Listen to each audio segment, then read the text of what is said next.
Hello friends, स्वागत है आपका हमारे इस YouTube channel education and motivation में। दोस्तों, आज हम आपको इंग्लैंड की एक सच्ची घटना सुनाने जा रहे हैं जो कि वास्तविकता पर आधारित है।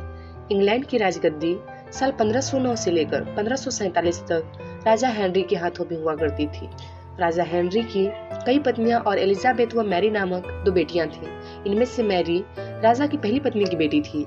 राजा हेनरी को मैरी ज्यादा पसंद नहीं थी, इसलिए वो उसके साथ बुरा व्यवहार करती थी। मैरी महल के नौकरों के साथ महल का काम करती थी। अगर मैरी कुछ कह भी दे तो राजा उसकी कोई बात नहीं मानते थे। सन 1547 में जब राजा हेनरी की मौत हो गई तो प्रजा की इच्छा अनुसार 16वीं शताब्दी के दौरान हेनरी की पहली बेटी मैरी को इंग्लैंड की राजगद्दी दे दी गई। वह इंग्लैंड की रानी बन गई। उस समय इंग्लैंड के हालात बहुत अच्छे नहीं थे।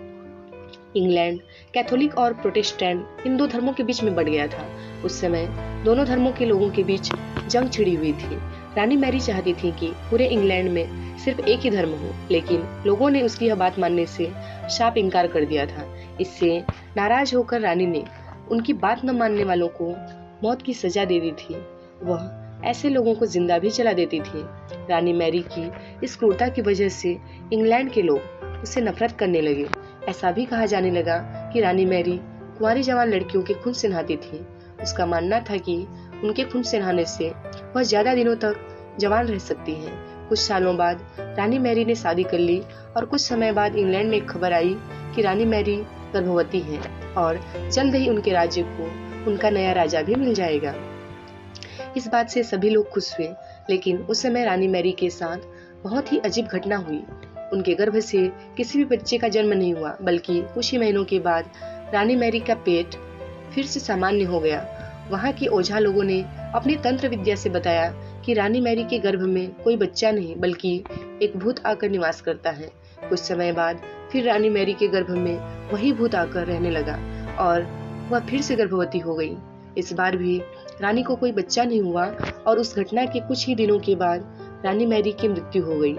इसके बाद मैरी की छोटी बहन एलिजाबेथ को इंग्लैंड की राजगद्दी पर बिठाया गया और एलिजाबेथ इंग्लैंड की रानी बन गई।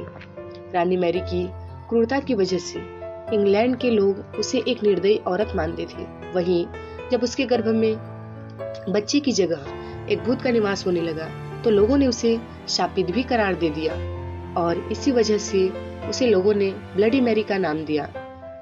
ब्लडी मैरी की कहानी से हमें यह सीख मिलती है दोस्तों कि हमें अपने निजी विचारों और सोच को लेकर दूसरे लोगों पर दबाव नहीं बनाना चाहिए। शांति और करुणा से लोगों का ख्याल रखना ही मनुष्य का धर्म है।